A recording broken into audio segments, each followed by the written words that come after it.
أبو خلال سلفي يخترق المنتخب المغربي. خطير هذا، كلمة يخترق. سلفي، شكون اللي قال لكم سلفي؟ السلفية سلفيات يا إخواننا في موقع أشكين، السلفية سلفيات. وطيب، ولنفرض جدلا، أقول لنفرض جدلا ونعود مرة أخرى بالبند لنفرض، لنفترض جدلا أن أبو خلال سلفي، يوم بعد ما يلعبش الكرة اعتذروا. معناه طلبوا المسامحة. اللاعب نفسه الذي أبو خلال طلبوا منه المسامحة، ومن زوجته عباد الله الراجل كان عنده العرس يوم الجمعة. طبعا بعض المواقع على قلتها القليلة جدا مثل موقع جود قد ساند هذا وشنع من أمر الجامعة الملكية المغربية لكرة القدم، التي بدورها تدخلت بصرامة وأولا دافعت عن اللاعب دفاعا شديدا وبرأته من كل غلو وتطرف في الدين وما إلى ذلك. ثم تقول أخذت على عاتقها أن تحمي اللاعبين من مثل هذه التهم الجزاف الباطلة، وقررت أن تسلك المسطرة القانونية من أجل متابعة الموقع. أنا الذي أحب أنا مازال ما بديتش، باقي ما بديتش الموضوع، لكن فقط أحاول أن أضع هذه الأشياء في أماكنها حتى نعلم يعني ضخامة هذا الموضوع وخطورة هذا الموضوع كذلك. خطورة هذا الموضوع. الآن سأبدأ، وأظن وأطلب من موقع أشكاين أن يتسع صدره للانتقادات، وأن يعتبر ما نقوله رأيا يكفله لنا الدستور، كما هو يقول. وأنا أقول لك أيها الإخوان في الموقع أشكين، ما جئتم به ليس رأيا بحال من الأحوال، بل هي تهم معلبة مجهزة محبوكة ومرسلة. لا يمكن أبدا أن نخلط بين التهمة وبين الرأي. الرأي شيء والتهمة شيء آخر، وهذا ما سأقف عنده قليلا أو كثيرا، لست أدري، الحديث ذو شجون فسأتحدث. أولا، كما قلت، الموقع عليه أن يتسع صدره، والكتبة في هذا أقول كتبة والكتاب والكاتبون، والكتبة في هذا الموقع عليهم أن يستمعوا للرأي الآخر. ما سأقوله أنا رأي أراه من قبل بصفتي، وحتى ولو لم أكن رئيس الجمعية المغربية للسلام والولاء، مواطن عادي.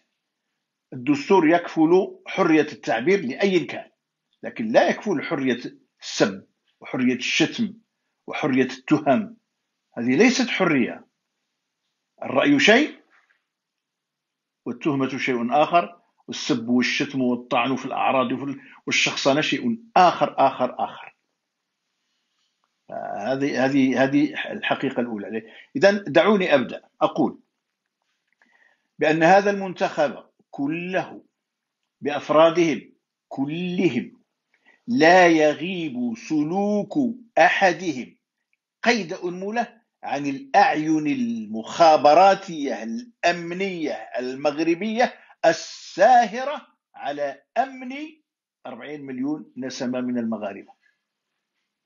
النقطة الأولى، كل اللاعبين، مش غير اللاعبين وأنا وأنت والآخر كلهم، العين الأمنية الساهرة على أمن المملكة ككل وعلى سلامة الأشخاص ككل، هذه العين الأمنية الساهرة كفيلة بأن تحمي المنتخب المغربي من كل اختراق أو من كل تسرب أو من كل تسلل أو من كل دعوة مشبوهة، أو من كل غلو أو إرهاب أو تطرف. أشكين يا أشكين، هذه البلاد لها أجهزة أمنية بليغة في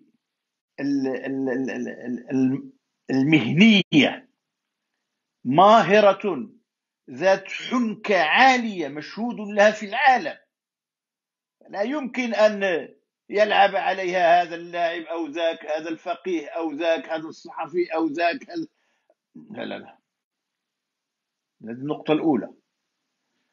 فكونكم يا معشر الإخوان، وأقول لكم إخوان فأنتم إخواني وأبنائي في النهاية، أقول لكم: هل غاب عن المخابرات المغربية في الداخل والخارج سلوك أبو خلال؟ هل غاب عنهم ذلك؟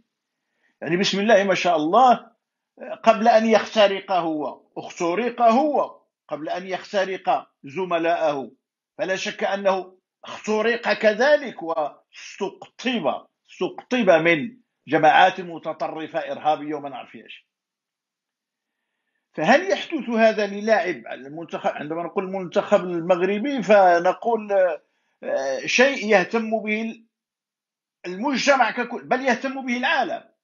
المنتخب المغربي يهتم به العالم وليس فقط المغرب.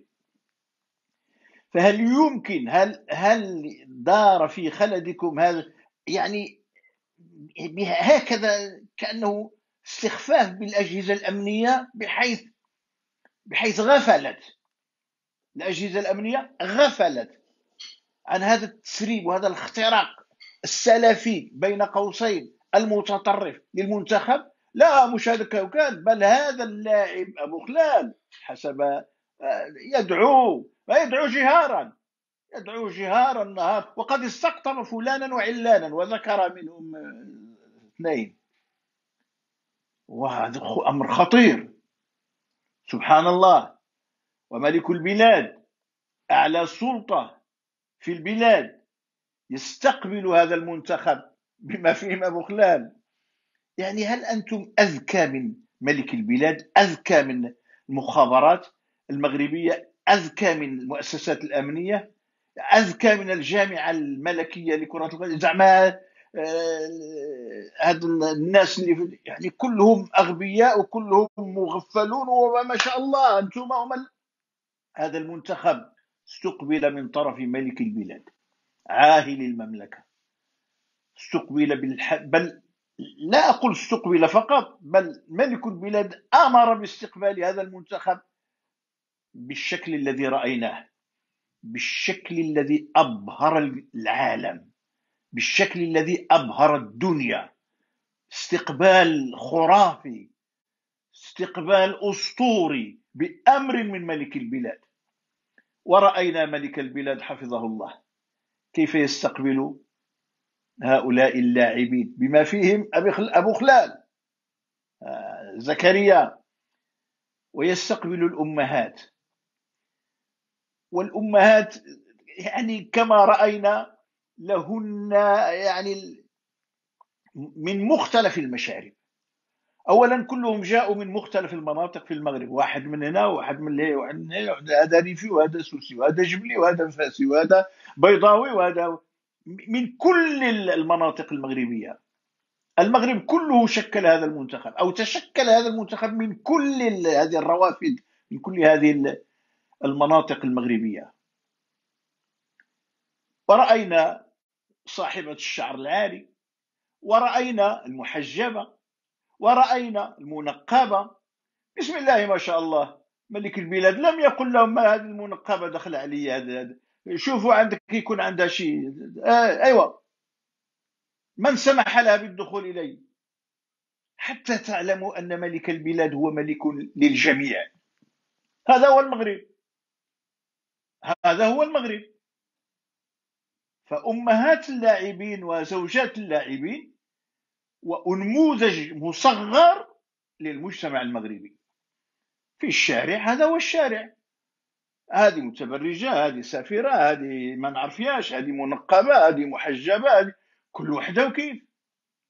فلا يمكن والحال هذه أن يتدخل هذا في هذا، يكنتما مع الحرية الشخصية. فملك البلاد يعلمنا جميعا ويعطينا الرسائل الواضحة ويعطينا الدروس للعالم كله وليس لنا فقط، أن هذا هو المغرب. المغرب هو هذا، هذه بالقفطان وهذه بالجلابه ديال مناطق نائيه وهذه منقبه وهذه محجبه، هذا هو المغرب.